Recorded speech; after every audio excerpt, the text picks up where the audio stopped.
Oh man, Terrifier 3 was fantastic. I mean, I don't know what it is, what I loved when those articles were coming out saying that like people were leaving the theater or like throwing up like in the first 15 minutes or whatever. And it's just like, I don't think that was like that. I don't think that was the case in this film.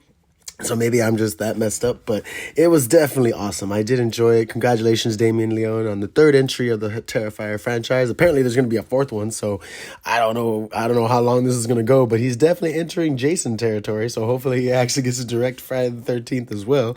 But yeah, congratulations. The ticket sales outbeat the Joker Folie de Deux. Because obviously this was something people really wanted to see of the few fans that are out there and the community that it's gathered versus the Joker where people weren't really wanting that and weren't expecting it. So did not watch it like after that.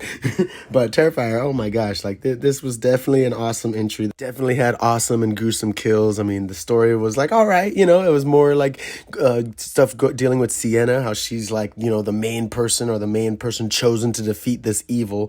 But other than that, I mean, it was good. It was a good movie. There were some parts that were actually like genuinely sad and genuinely like, upsetting. But other than that, it was a fantastic film. Like I can't wait to see like just what he does next. But so the story follows so Art the Clown and his first victim from the first film, right, Vicky. She is now officially like 100% conduit, right? I mean, I kind of liked her. She should have been in Evil Dead Rise, right? Her necromorph-esque character is just fantastic. The way she looks, how she's possessed, just awesome, blood boiling, just oof. So the story follows Sienna, pretty much the aftermath of the second film, right? So Sienna had like chopped Art's head off, and pretty much her and her brother Jonathan were able to escape, and now she's living with her aunt and uncle and her cousin, and Jonathan went away to college or to start college again. And it's pretty cool that it is like right off the tail end. I mean, Sienna's dealing with all this trauma and having these nightmares and seeing her friend like bloodied and murdered from the last film. And Jonathan, same thing, it turns out he had a whole spurt of like diving into the occult and finding out that Art might actually be like just a specific demon, and like how he's going to have someone that he's going to be tethered to this world with, and that there is going to be like a chosen one to be able to kill him, and that's going to be Sienna. I mean, it was cool to see how like they had went through like how they're dealing with what they did and what they dealt through. I mean, it was real, it wasn't like, I like that they didn't try to sugarcoat or make them seem like they were fine. It's like, nah, they were dealing with some shit. And it turns out Art, he is still alive, right? So Vicky, who was his first victim in the first film, she's full conduit now. She is like fully possessed by whatever spirit or demon that that is or controls Art, and he is able to like reclaim his body, which was pretty hilarious. And is now alive and well and just gonna start killing again. No reason, no why, no how, no what for. Just just start killing again, and it's Christmas time. And it was kind of cool because, like I said, Vicky looked awesome. Her character design was so cool. I feel like she would have been perfect in Evil Dead Rise, but she looks just so sinister. It's just awesome. But I was kind of upset that they didn't have the little clown girl from the second one, because the clown girl was the best.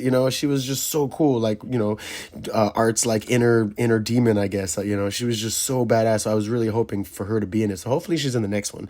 But that was one of the few disappointing factors. But so now Art's like on his killing spree again, and like I said, the kills are awesome. So many of the deaths are pretty raunch. There's a great chainsaw scene that does a great callback kill to the first film. But a lot of kids do get murdered and killed, which is I think why a lot of people gave the movie shit, because they're like, oh, killing all these kids. But it's like, I mean, it's not enough to walk out of a theater for, because they don't really show it, but it's implied obviously, and then they do show the aftermath of it. But it's not. Take it how you will, I guess. But. So Art and Vicky are pretty much on the hunt for Sienna and Jonathan, but they're just gonna kill along the way to whoever gets caught with them, right? And they have this whole scene where they kind of like hibernate. It's so wild. Oh gosh, it's pretty cool.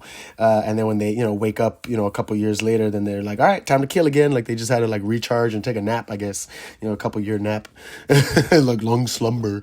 But so yeah, Art ends up like killing a Santa Claus, like right, one of the guys dressed up as Santa Santa and ends up taking his suit, and that's how he's like, in the whole Christmas getup. And I think if this movie was released further towards Christmas, it would have still been cool, but I think it's perfect during the Halloween season, of course, because if you do it during Christmas time, more people might be like, hey, you're killing kids during Christmas?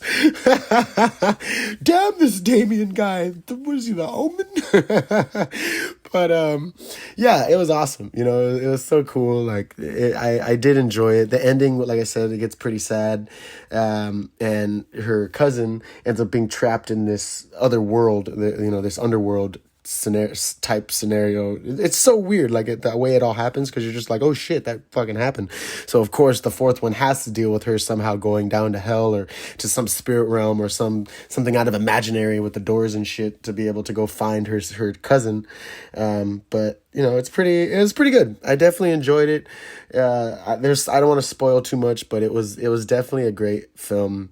The whole film, I was engaged. I loved it. It was great. That's what horror is about. Damien Leone, like I said, I hope they give him Friday 13th so we can do a reboot of Friday 13th, because I think he would do it so much justice, and especially with all the way he does practical effects. And yeah, so rock and roll, Terrifier, keep the franchise going. I'm ready for the next one. And, definitely, if you haven't seen it, you need to watch it. If you haven't seen Terrifier 1 or 2, watch 1 and 2 and then 3. If you want to go backwards like a crazy person, by all means, you do you, boo. But this has been Ghost and Craig. Thanks so much for tuning in, like, share, and subscribe. And Art the Clown is the best. Just the best horror villain in the past couple years for sure. Get out of here, long legs, fake legs, prosthetic legs, and in a violent nature, fucking Friday 13th fucking ripoff.